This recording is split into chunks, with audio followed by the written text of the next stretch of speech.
Hello, this is the Food Truck Finder capstone video. Let me introduce you to our team. I'm Ben. I'll be doing the introduction for the Food Truck Finder app. Then I'll be passing off to start with the customer side of our app. Then Alex will follow it up with a demo of the vendor side, and Jason will wrap it up with the technical details of our project. The problem that we're trying to solve with the Food Truck Finder app is that customers struggle to find food trucks, and in turn, it is difficult for vendors to find customers and make profits. Current solutions such as Google Maps are lacking in areas for food trucks. For instance, one of the methods that Google Maps uses to verify stores is sending a physical letter. This works great for brick and mortar stores, but is really difficult for food trucks to handle. Our solution, the Food Truck Finder app, has a customer site that makes it easy for customers to find food trucks and see up-to-date information, as well as a vendor site that makes it easy for vendors to manage their food trucks so they know what customers are going to see. Some of the major features we have include a customer side that is similar to current solutions like Google Maps and Apple Maps to make it easy for customers to find food trucks and interact with them like they would in other apps, like leaving reviews. Customers can also report the location of food trucks that are not in our app so that we can show it for other customers to find easier. Then on the vendor side, we have it so vendors can manage their food trucks and see what customers are seeing. So things like the description and the images for that truck, as well as some customer analytics. So vendors can have a bit more understanding of who their customers are, where they're being seen. And then as well as some business insights. So vendors have an idea of what they can do to improve their business and reach more customers. And with that, I'll pass it off to On to give a demo of the customer side. Hi, my name is Janpom Visatip. I've been working on the front end of the app and some here and there in the back end of the app. And now I will show you guys how the front end work for the customer side.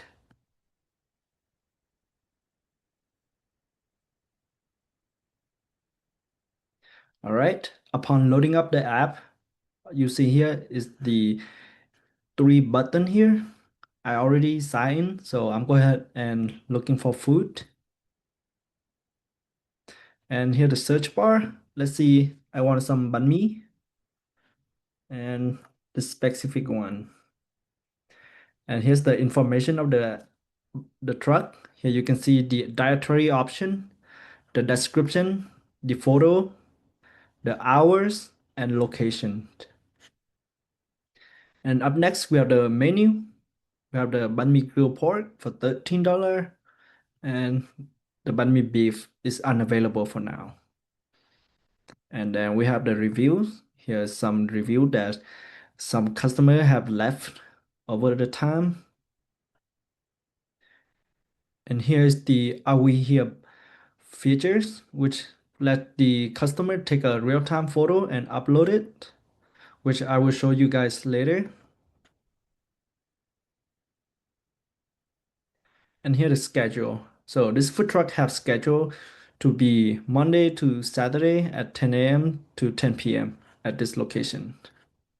And then we also have the event tab, which is they say discount at you start Thursday, April 9 from 12:13 to 12:13. And then we can favorite the food truck right here. Cool. Okay, back to the info. We can go to take the direction to the food truck by click this blue button. Will show you the route in the app or open in Maps app. So let's go ahead and open in the Maps app.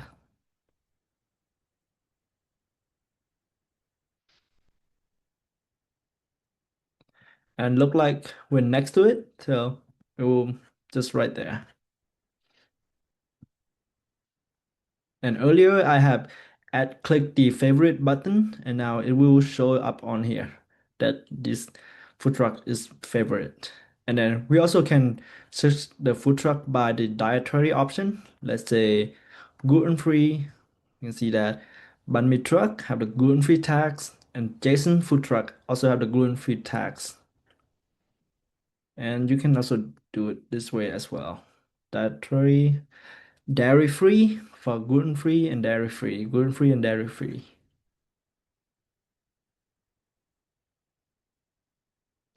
And yeah, that's pretty much our customer side.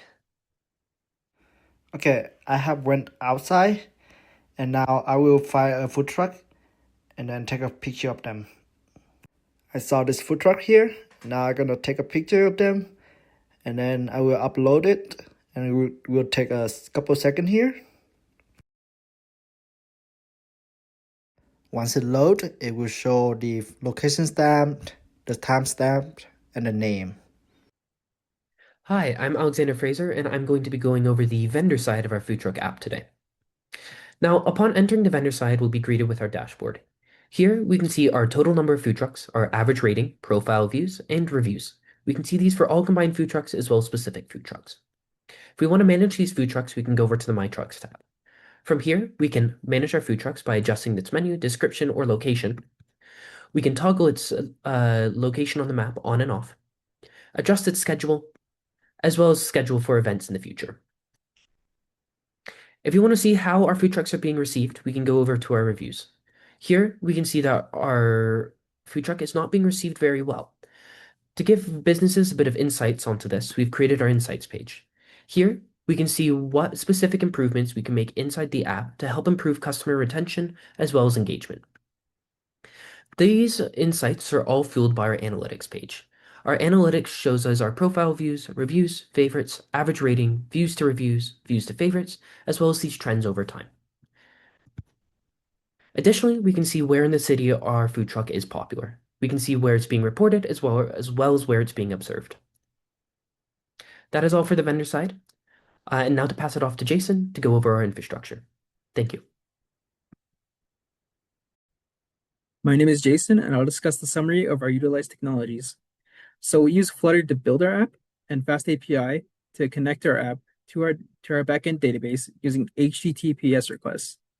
And then Nginx hosts Fast API with scaling so that our backend isn't overloaded with requests. MongoDB stores our data that we take, and this is used to store the user and food truck data, with Mini IO storing the image data.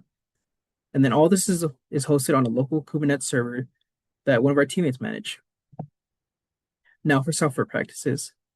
We've had 153 issues opened and closed over 16 weeks, committing 300, and we've also committed 341 times to our GitLab repo. We built 73 tests and integrated them into our CI pipeline. And this pipeline automatically updates our backend whenever it's fully passed. And we've also built 42 API endpoints with them being published to a local Swagger docs. Now for our user study. We've talked to 8 users throughout development, leading us to improve UI elements, such as removing unnecessary buttons or buttons that ended up confusing our users. We have also implemented suggested features, such as saving food trucks through favoriting and also filtering food trucks through diet tags. We also redesigned existing features, such as lessening the amount of information that customers need to report food trucks, so that the user isn't burdened by how much information they need to find in order to share a food truck to the community. And then I'll leave it to Ben to finish over our video. Thank you, Jason. You can scan the QR code on screen right now to visit our Food Truck Finder website for more details about the project. And with that, I'd like to give out a special thanks to Professor Reeder and Professor Bean and the Capstone TAs for helping us make this project as awesome as it is. And thank you for watching.